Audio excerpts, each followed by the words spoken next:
Hello, welcome back. This is Touchline Talk with me, Simon Goodey, and today my guest is Niamh Gamble. Niamh, welcome. Thank you very much for having me. No, thank you for coming on. Looking forward to this one. This is sort of a little bit back to my roots at Co United, so I'm looking forward to chatting to you and sort of seeing how it's all developing at Co United. Excellent. Yeah, very excited to get going, have a little chat about it. Yeah, no, fantastic. Well, just first of all, for the viewers, just give us a little bit of a quick sort of summary and a snapshot in terms of what your current role is and what you're currently doing at the moment. Fab. So I'm currently the Women and Girls Development Officer at Colchester United Community Foundation. And what that basically means is that I sort of oversee and deliver on all of our girls programmes. So we start at the bottom of the pyramid with our Wildcat Centre for girls aged 4 to 11. Above that is our Invitation Girls Development Centre. And then above that again is our Emerging Talent Centre, which is sort of the highest level you can play at as a youth footballer in England, other than a professional game academy. Above that, we now have our female football and education programme for girls aged 16 to 19 to study full-time and play football full-time. And then finally, above that is our newly formed women's team, which is very, very exciting and up and coming for the new season. You've got a lot on. Your job is pretty big, no? Yeah, absolutely. And sort of every step of that pathway is exactly what I've always wanted to be involved with. I think the special thing about our pathway now is that girls can join at the age of 4 and play with us until they stop playing. So yeah, it's very busy. Alongside that, we do a bit of PE teaching in schools as well, like many other foundations do. But yeah, I absolutely love it. And yeah, I wouldn't change the level of sort of delivery hours and office hours and things like that. Wouldn't change that at all. No, it's good, obviously, I guess that a little bit of the challenge that you've got to try and, work with is obviously at Culture United, there was a long period of time with no women's team. So, in terms of some of your thinking and processes and challenges that you've currently got, what are some of the things that have come to mind, or what sort of things have you realised and identified as going to be challenges for you? So like you mentioned there, we did have a women's team just over a decade ago. But once the foundation went into liquidation, so did the women's team, as it was a branch of the foundation. And unfortunately, when things started getting back up and running, the women's team wasn't a priority back then. So now, obviously, this many years later, over a decade later, it's something that I know I was definitely passionate about, and likewise, the people around me in our workplace were really passionate about making sure that there is a women's team. More so, I think the main reason for it was the fact that we had such a good pathway for young footballers to, like I said, come through at the age of 4. And then at the point that I joined it, I think it was about 2 years ago now, the girls had to leave our pathway at 16 and there was nothing beyond that. And it almost seems so silly that we were putting so much time and energy into creating these brilliant footballers, some of which have gone on to play for Arsenal, West Ham. One of them even went for an England trial this season. For them to then just leave us at 16, it seemed so silly. Second to that as well, it seemed almost unreasonable that there wasn't an opportunity for women around the area, around Colchester and North Essex, to represent the club. There was nothing for us. There was not even an open access session or anything like that. So I think all of those things together, it just seemed so unfathomable that there wasn't a women's team. So I think over the past sort of 18 months to 2 years, it's been about creating that opportunity for women, but also making sure that it's a sustainable pathway and not just a quick fix. I think it would have been easy for, after the club came back into action, for them to say, let's quickly set up a women's team again and make it a quick fix. I don't think it's as easy as that. I think that from seeing it firsthand behind the scenes over the past 2 years, it's been a lot of work ensuring that we're doing it right, and especially being, a women's team that sort of in tied with a men's EFL club. There's so many different things that you've got to think about. Obviously, we want to make it as on par with the men's team as we possibly can. Obviously, I'm playing for them, but I'm not a full-time professional footballer. I will not be training every day of the week. But like you can see, we're wearing the men's kit. We wear the same home and away kit. We're going to get games at the stadium, and as much as we can, it's going to be the same as the men's team. But obviously, that comes with challenges, and it's not sustainable to have every home game at the stadium, and it's not sustainable to say we're going to put so much money into it that all the players are going to be full-time professionals. It just doesn't happen like that. So yeah, the past 2 years of been a lot of work, but it's 100% worth it to have that women's team at the top of our pyramid. No, it's fantastic to hear the progress, and as you say, the pathways are really crucial. And as you say, a couple of years, those pathways were not available for players post 16 to carry on their development in the local area. I was fortunate enough to work with the RTC at Southampton for 4 years, and I can remember on the long trek to Essex to come and play the Essex RTC, and knowing that obviously I know quite a few of the people that were involved in coaching when that was together, and I always had the same sort of questions. This case of it's so strange that those pathways for those 16s, it's just next year isn't there for them. And as you say, it's good that some of those players have gone on to Arsenal and some other clubs in and around London, but as probably your target for the near future is obviously with so much resources and time and energy going into those players from a local perspective, you want to try and keep them within the pathway that you are creating, that you are working with. So to know those things that you're doing to, in terms of setting up, and hopefully they will stay with you all the way through until the first team. Obviously, if you produce a few superstars, you might end up getting some good transfer fees in for some of those players. But ultimately, that is obviously the pathways that you're hoping to create for those players coming through. Yeah, absolutely. Like you said, there is so much talent in Essex, and especially North Essex and Colchester. There's, players who've gone on to have fantastic careers in football. I think Kate Longhurst is probably one of the biggest names. She used to play for Col back in the day and has gone on to, I think she's the most capped player in the WSL or around that title.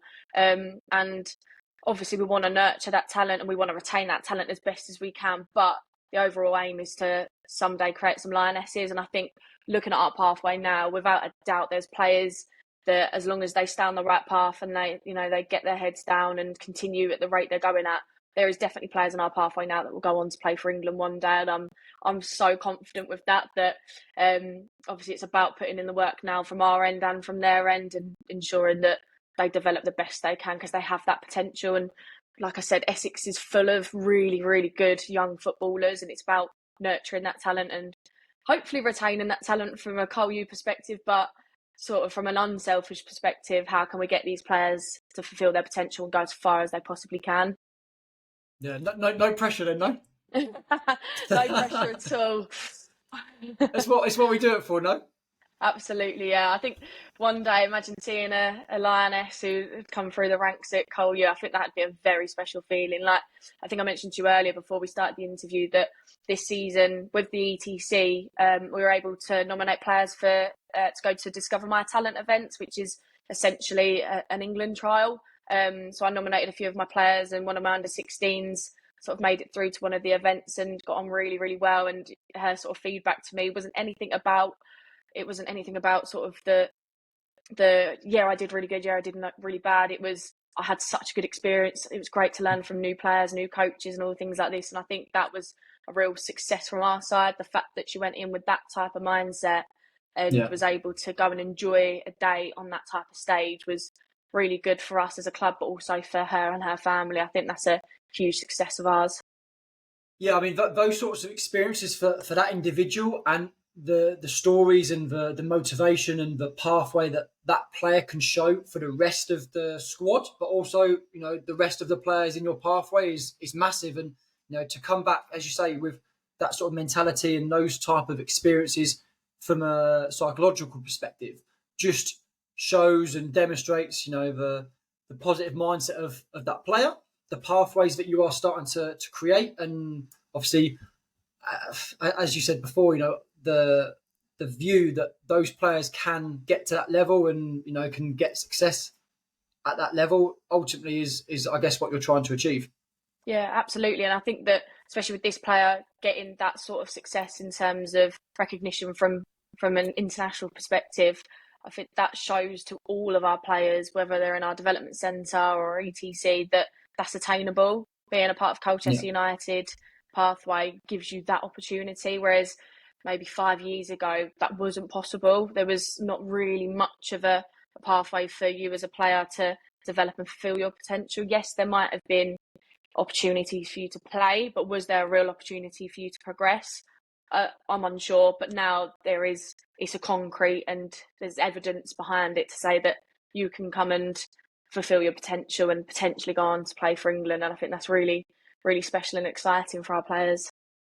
No, 100%. It is. And I guess my next question to you really is, the role and position you're in now, you're going to be able to have such a positive impact on so many players in the region. How have you got to the position you're in now? So let's just take it back a little bit. Where did you first start in your pathway in football?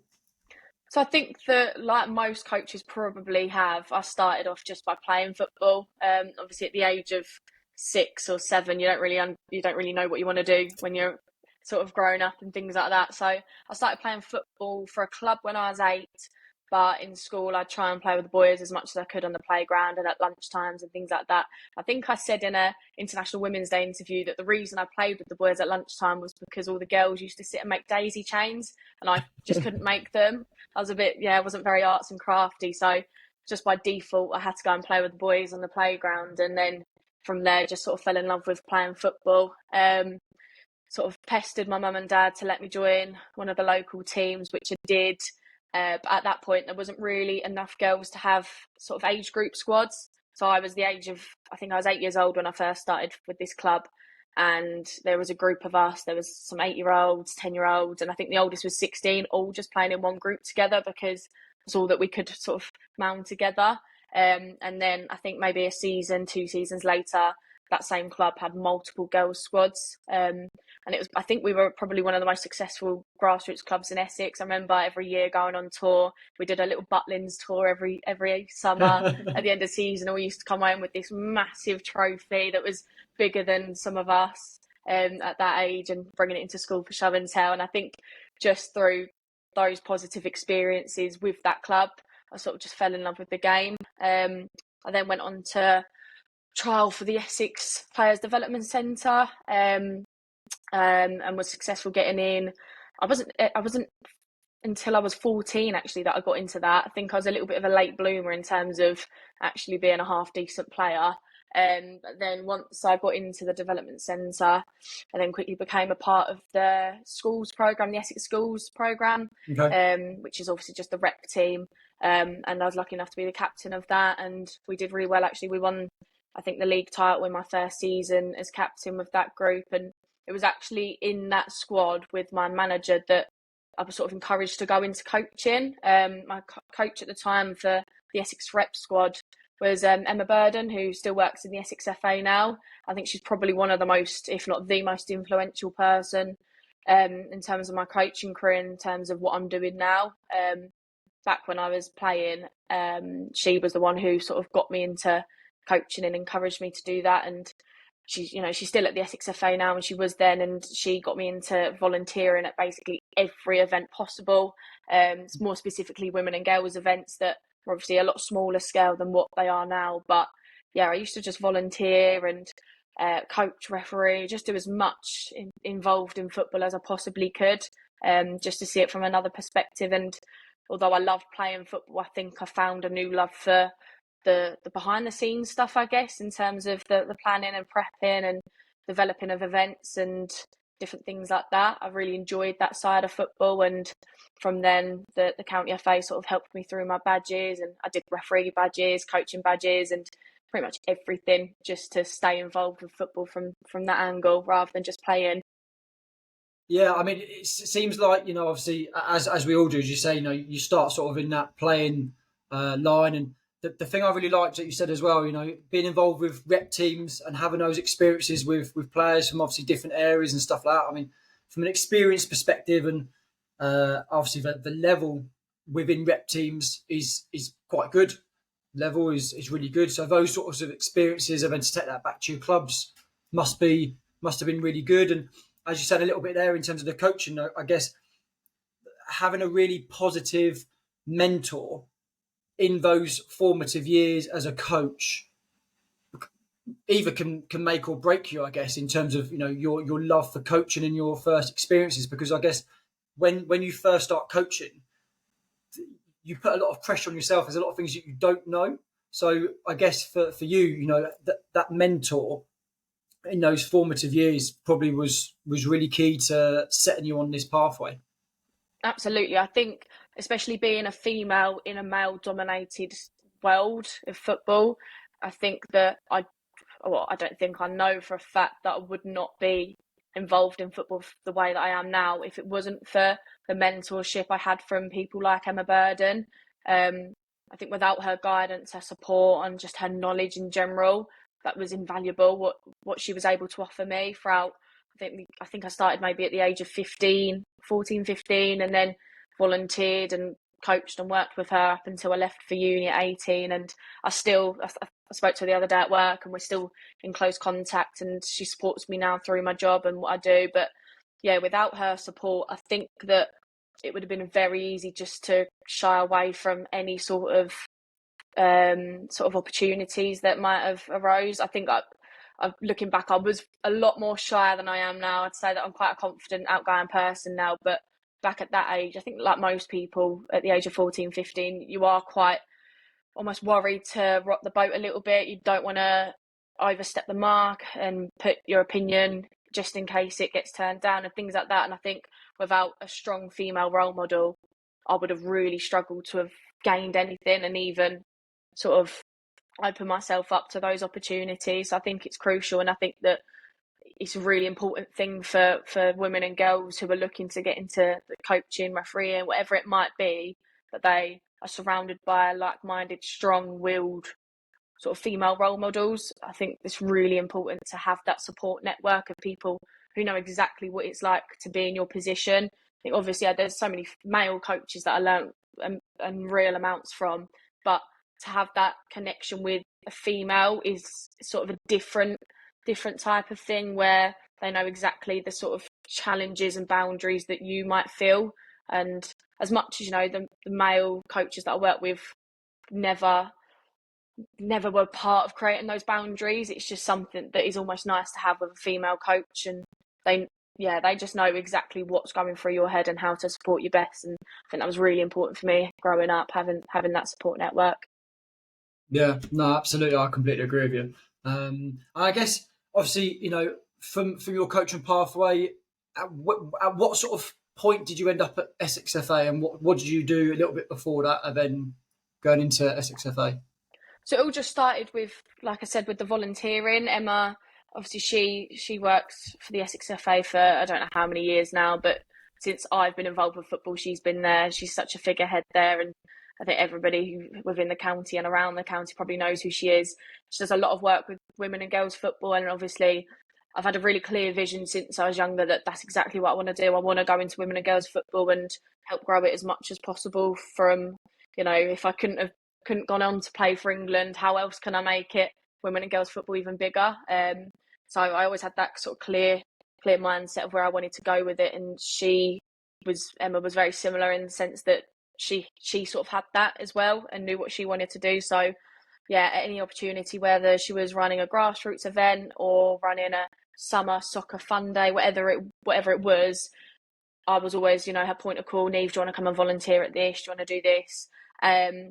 And I did that for a number of years. And at one point, when I was doing sort of this work with the Essex FA and coaching and volunteering, there was a grassroots team called Broomfield over in Chelmsford, and they contacted Emma. At that time they only had men's and boys teams. They wanted to set up a girls section. So Emma reached out to me and was like, "Do you want your first sort of proper role in football development?" I was like, "Absolutely, like bring it on, let's do it." So Emma and I worked together to sort of help Broomfield set up their girls section. Obviously started off with just a Wildcat centre, and then year by year grew it so that they had a different sort of age group each year. And I think now they've got age groups for every age. They've got a women's team now. They're doing huge amounts with their women and girls pathway. I think probably one of the biggest in Essex now. So it's amazing to look back and see that was sort of my first sort of opportunity in terms of football development. And I think that was really good experience in that sense as well.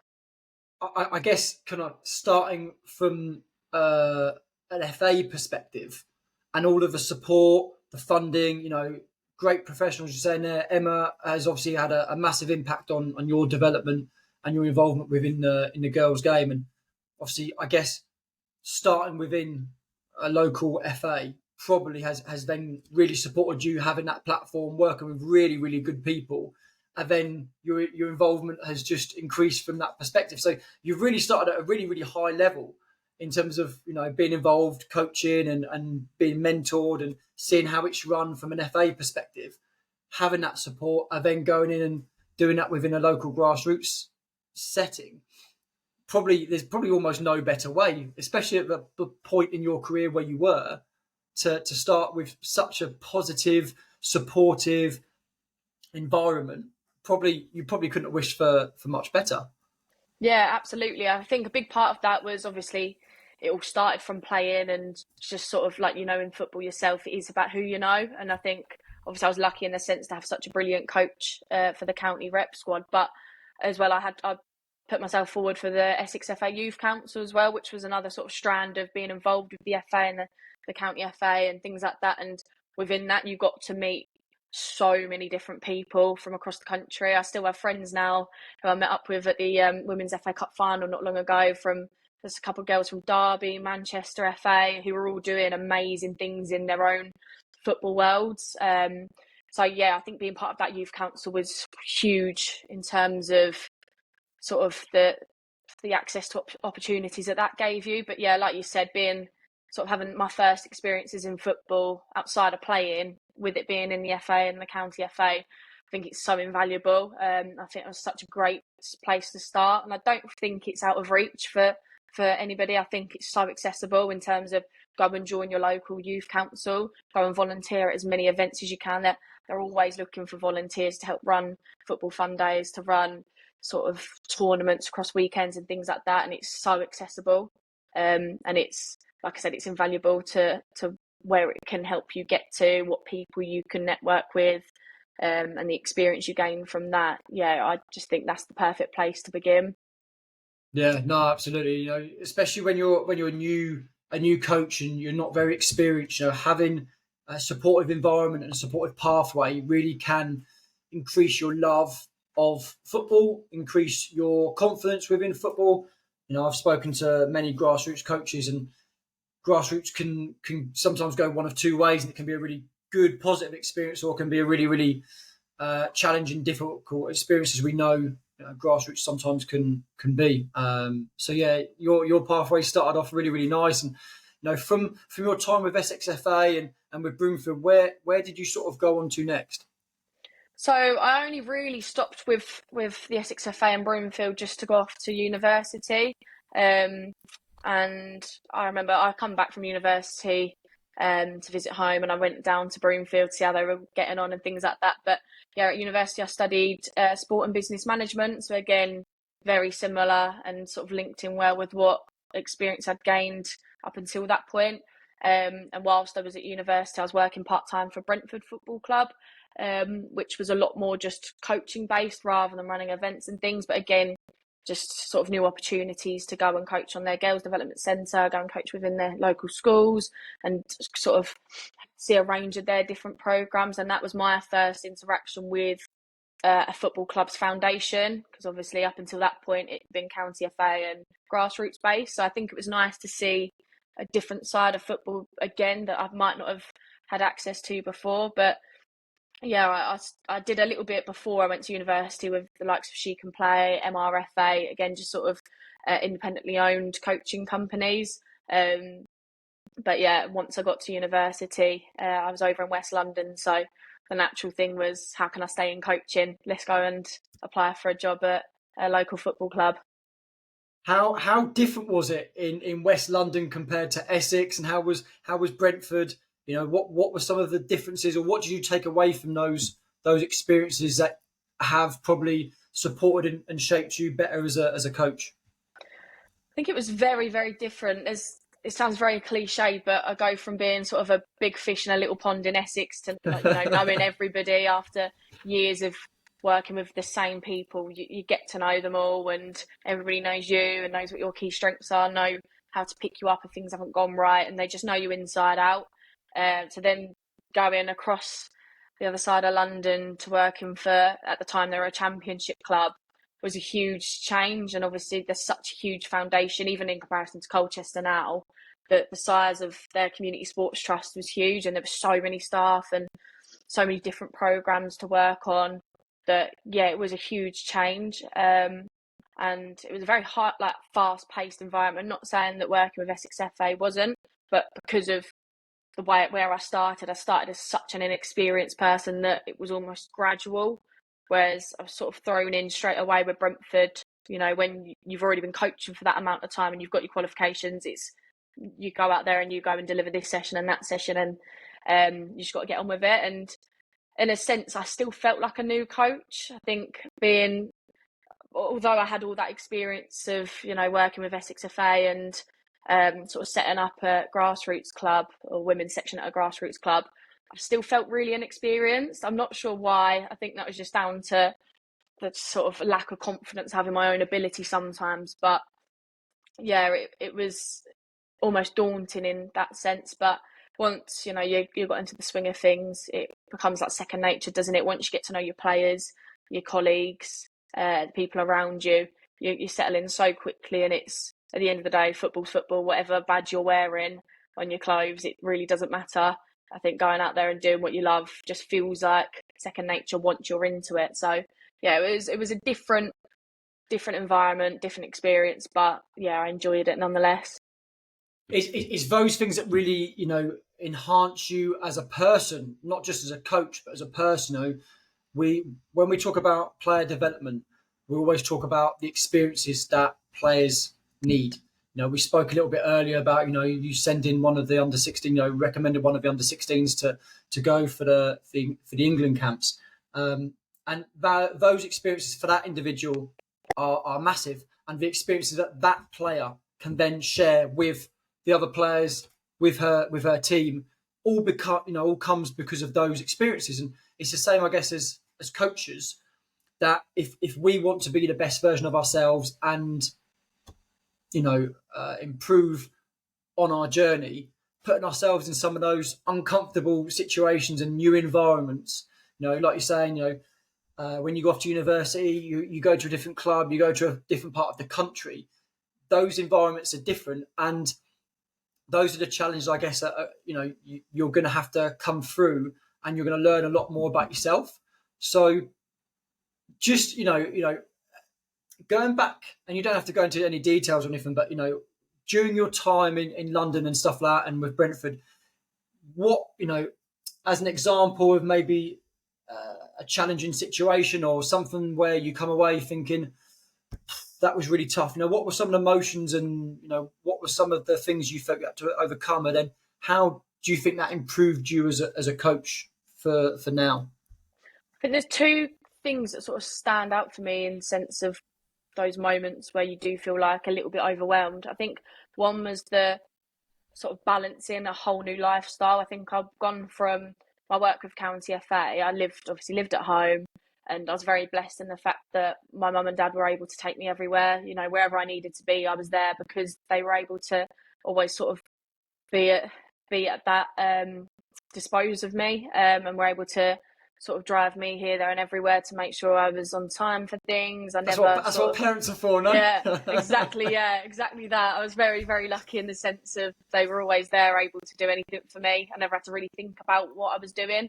And then you go from that to sort of being at university, having to balance your studies, balance living away from home for the first time, balance a social life as well, which was very important to me. I think the social side of football in general, it's such a great part to be in. Balancing playing for the football team at university, and then balancing that new job at Brentford. I think that was a huge challenge for me, and probably the first time in my life at that point that I'd had to actually think about my life as a whole, rather than just sort of cruising through. And, you know, like I said, with the work with Essex FA, I sort of knew everybody, everyone knew me, and it was very almost, you know, you're just sailing by. There's never, you know, there's challenges day by day in terms of the events that you're working at and things like that. But as a whole, it was fairly clean sailing. And then you get to that part where you're trying to juggle, it felt like a million and one things. It does get a bit overwhelming, and you sort of almost struggle to sort of separate your emotions from your level-headedness, if that's a word, Yeah. and thinking about how to sort of minimize your emotions in the sense that they're not overpowering your decision making, and you don't bring that emotion into your coaching. I think obviously I'd say that one of my key strengths is within coaching is that I have a lot of sort of empathy and I really care about my players, but I think that's a very different thing to letting your own personal issues come into your coach. And I think I did struggle with that a little bit to start with, where it's also new and juggling it all.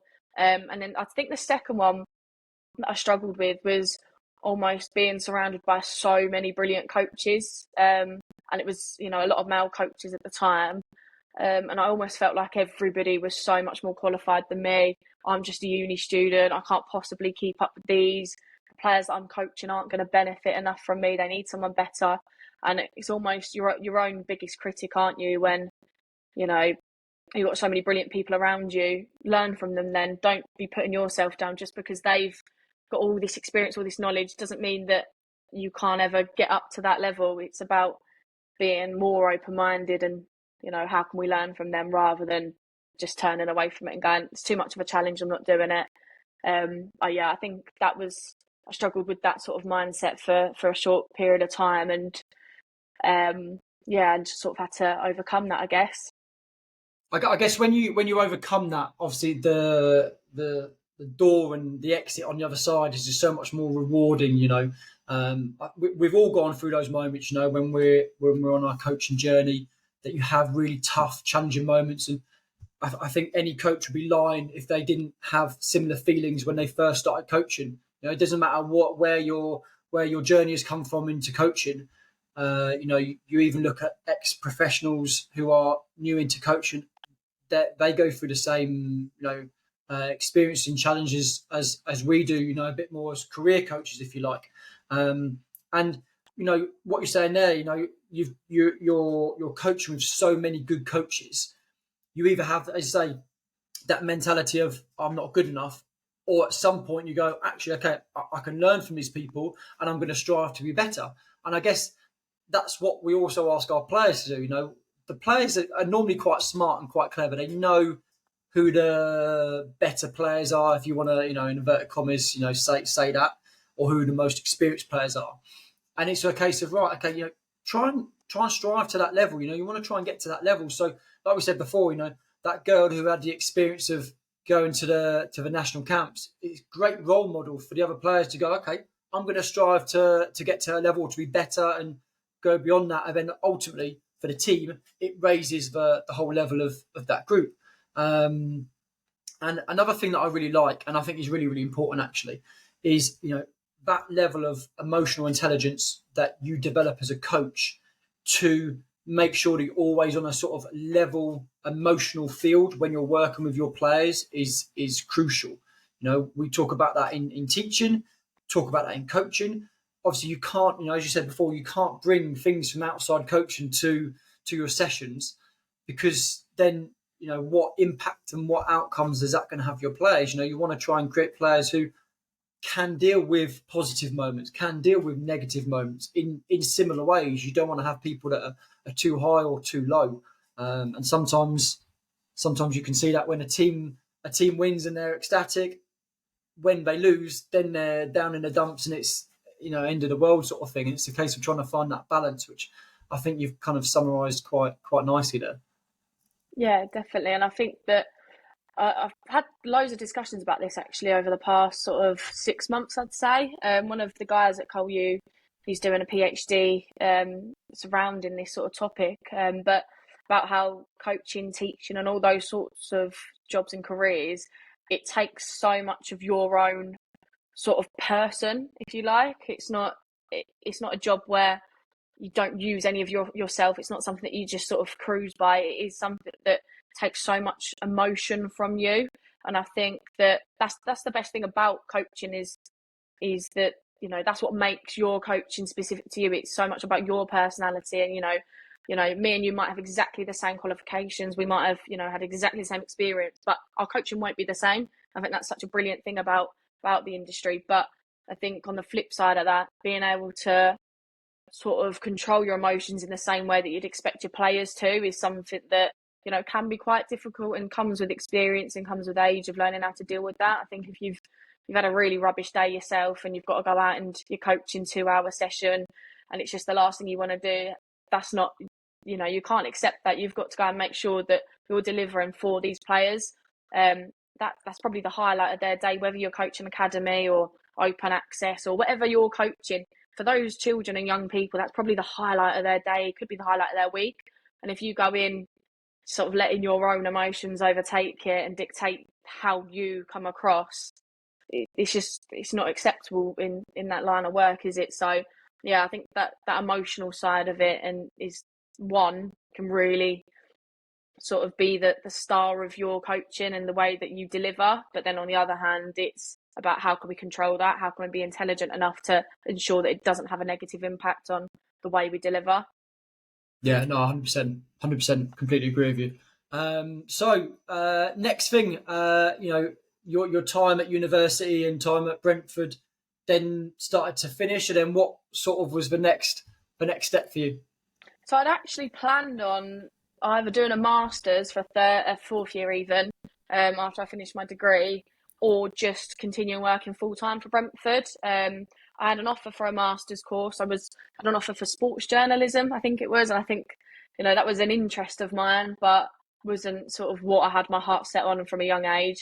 And then I had an offer for a full time job at Brentford, but part of me did sort of miss that football environment back in Essex. I think there's something really special about football in Essex, which I probably wouldn't be able to like sort of put my finger on what it is, but I saw that the job at Colchester United for a community development officer had come up, and I thought I may as well apply for it. I think at the time they were looking for a UEFA B coach, which I didn't have, so I thought there's no harm in applying, and I managed to get that job actually. And then I think 4 or 5 months later, I was then the Women and Girls Development Officer. So I think it was quite a almost written in the stars type thing, without being overly cliche, that I loved my time in Essex so much, and I'm quite family orientated, so I love being at home anyway. But yeah, with all my positive experiences that I've had in football in Essex and all those brilliant networks that, you know, so I've sort of met through the county FA, it would have almost been not wasteful to not be back in Essex, but, you know, I had such a good sort of lineup of people that I could lean on and work with if I moved back to Essex, which made sense. And I still see so many of the people that I used to work with now. I think Danny, who used to be part of the Essex FA, she's now the chairwoman at Colchester United Women's Football Club. So those sort of networks and people you meet do come back into fruition years later, and I think that's really, really useful and has definitely made the transition back into Essex nice and easy. I mean, it's interesting, you know, to hear that you obviously applied for a job that maybe you weren't, you know, it didn't have the required requisites for. So, you know, that obviously shows, you know, absolute quality on your CV, quality on your experiences, that, you know, they were able, because as you say, you know, most people when they look at a job advert and they say, you need this and this, most people would just go, okay, I don't have it, and I leave it. But it's fantastic to hear, obviously, you know, your experiences and the networks you built up, that wasn't then in the reckoning, and you were able to get that position. You know, what made you go for it without, you know, seeing that and going, well. I think mostly, if I'm honest, it was that post-uni panic. I'd already, I sort of said to Brentford that I wasn't planning on staying in West London. So I'd moved back home by this point and was technically unemployed. And so there was a bit of panic in terms of I'm just going to apply for jobs. I knew exactly that what I wanted to do. I knew I wanted to work in football, particularly women and girls football. I had a really strong sense of that, but I knew that obviously football's, you know, such a busy industry that I was going to have to just sort of apply for any jobs that were available at that point. So I saw it. I thought, all these years of volunteering can't be of waste. Surely it's got to have, you know, meant something. And I still even speak to a lot of my colleagues now who have sort of higher qualifications than me. Like, you know, we have got a lot of A licensed coaches and things. I always do say to them that sort of maybe not so much now, but in my first few months at Colchester and my first few months at Brentford, again, looking at people with higher qualifications, you almost think, how have I got this job, for one, and two, what am I doing here? Surely there's got to be someone better than me. But I think that experience says a lot. I think that, obviously it's your qualifications you need to have. You've got to work towards them, and it's something I really enjoy working towards. But at the end of the day, does a piece of paper always show what you're about as a person? I think sometimes, like I mentioned before, that sort of personality that you bring to your own coaching says a lot and is really, really important. And I think, hopefully that must have come across in my interview, because I was given the job on the day. So I was very, very happy with that, actually. But again, it was only for a community development officer role, which again wasn't really much to do with women and girls. I assisted a little bit with the girls development centre in that first role, but yeah, once I'd done that for a couple of months, I went straight into sort of sitting head in charge of the women and girls section. Yeah, I mean, the transition has seeming like it's almost been almost perfect for you to go into that sort of new role that you're doing now.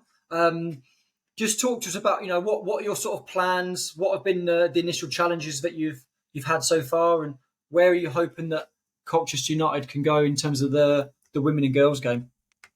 Yeah, so like I mentioned earlier, I think the growth in my first 2 seasons at Col U within the women and girls pathway has been huge. When I first joined, we only had a Wildcat Centre and a Girls Development Centre, and I think in total across both those programmes, we must have had about 50 to 60 girls, something like that. And obviously now we've got a pathway for girls to join at 4, and they can play until they stop playing. And I think that's been a huge difference in terms of making sure that there's equal access to football, but also a complete and sustainable pathway for women and girls. That's something that's been a real goal of mine for as long as I can remember, and probably since I first stepped foot in football as a volunteer. I've always wanted to set a real clear and sustainable pathway for women and girls, and hopefully we can continue growing that. Our numbers are at their all-time highest. I think along with that, our quality is also at its all-time highest. I think we've been able to really nurture that raw talent in Essex, and like that's been proven. We've got, I think last season we had 2 girls go off to Arsenal. We've had another one this season go off to Tottenham. The other girl again off on her England trials, and I think that's some real concrete evidence of the success that we're having. And I think especially now with that women's team sitting at the top of the pathway, it's only going to attract more players where they've got that real end goal to sort of aim for. We've got, how many of our college girls from our current girls college programme, we've got, I want to say 7 of them who've just been selected for our women's team. We've also got 2 of our under 16 ETC players moving into our women's team now. So I think that pathway is so clear for the players, and this is only the first season we've had a women's team, and it's not even started yet. We're still only in pre-season, but yeah, that pathway is really clear for all of our players, and hopefully by the time that our current under 10s, for example, by the time they reach 16, 17, when they can start playing for our women's team, hopefully we'll be well up the leagues and doing hopefully, don't want to jinx it, but quite well as a sort of a women's club in the country. Yeah. When's the bid going to go in for Kate? Do you know what? We have spoken to her already about getting her in to sort of be almost like a figurehead, but I'm hoping that if she retires from professional football, she'll want to come home. Yeah, because she's still at West Ham, I believe, isn't she? She just moved to Charlton the other day, actually. Oh, okay. Yeah, she's just made a move to Charlton. So, maybe in a couple of years, once she gives professional football a rest, she can come and help us out. see a little bit of news on Sky Sports News to see Kate Longhurst head to Colchester. That'd be what we want. Big signing. That'd be incredible. That'd be good, though. Yeah. Well, Niamh, just to sort of summarise, and you've said a couple of things that I really, really like, and I'm sure you're gonna cover this as well. But in terms of young people out there who are looking to get into coaching, can be male or female, but I know your experiences in the female game is so unique. For young women out there who might not be quite sure, what sort of pathway that they can take to get into coaching, get involved in football, whatever it is. You were talking about, doing some referee courses, football courses, whatever it is. Obviously we've got the Women's World Cup on at the moment, which again is another fantastic platform that is just again pushing, the involvement. And we're seeing from different countries and nations, like the standard and the quality of these teams now is as good as it ever has been. What advice would you have for those young coaches out there that are thinking or not quite sure about how to get into coaching, and their pathway? What would you say to them? I'd say firstly, it's about putting yourself in the right environments. Like you sort of touched upon earlier, is grassroots clubs always the best environment to be in? Yeah, if you're starting off and not sure where to go, but I do think that best place to be nurtured and be mentored and put along the right path. I think it's always best to go to your county FA and look into ways of getting involved there. Like I mentioned, they're always looking for volunteers. I think if not, pretty much all of them, if not all of them, do have a youth council, youth forum, things like that of getting involved in football from that perspective. You might not want to be a coach. You might just want to be involved in the development and the running and organising and planning of events and things like that. And that's what youth forum and youth council get to do. So I think whatever angle you're looking at it from, referee, coaching, organisation, development, there is sort of routes available and access to those opportunities within county FAs. And I think that's always the best starting point.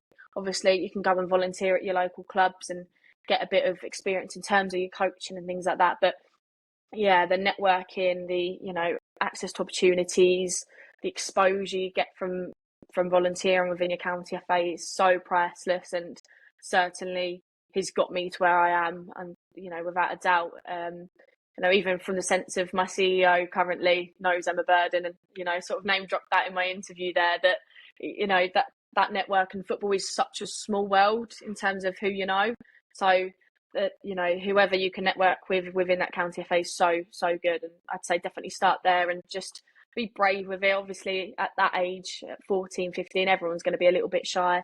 You're never expected to know everything. Even now I speak to A licensed coaches who don't think they know everything. From my perspective, they do. I think they're, they have brains. They're huge. They've got so much knowledge that I just want to talk to them all day. And, people must get annoyed with me because I've got 1,000,001 questions. But I said the other day in an interview that I wish I'd asked more questions when I was younger, because, nobody expects you to know everything. I think a young person in football who's asking those questions shows how much they want to learn. So, yeah, be brave, go to your local county FA and sort of never stop asking those questions, learn as much as you can. Yeah, no, I think there's some really, really good bits of advice for young coaches, out there. And, I think if you ask any professional coach, I'd be shocked and would completely disagree if anyone ever turned around and said, yeah, I'm the finished article. I just don't think that exists in coaching. So, like you say there, ask lots of questions, have that sort of growth mindset and just willingness to keep learning, speaking to different people. And yeah, I think the county FA is a great way to start. And obviously, there's no better example than yourself, and the pathway that has given you and the support and the environment that was set for you has clearly supported you in your pathway. So it's great to see. I'm really looking forward to seeing how you keep progressing the girls and women's game at Colchester United. Great to finally see that it has its programme back. So absolutely no pressure on you to try and keep making it successful and keep having the success, obviously, for young girls, young women in Colchester, surrounding areas, Essex. It's great to see them have that pathway. So I wish you all the success in that role. No doubt you're going to smash it. Your personality, your energy is exactly what you spoke about earlier. It's so important in coaching to have that, and looking forward to seeing how the next couple of years go for you. Thank you very much. Thank you for having me. It's been a pleasure. No, it's been great to have you on, Niamh. Really appreciate it. And when I put this out, if you're happy, I'll tag you on Twitter, put your handle in there. And if people have got any questions and stuff, can they post some questions to you and stuff like that? Absolutely, yeah, absolutely. I'd be more than happy. Definitely. Fantastic. Great stuff. Well, Niamh, thank you very much for your time. I really appreciate it. Enjoy the rest of your holiday. And, thank you very much. We'll catch up again soon.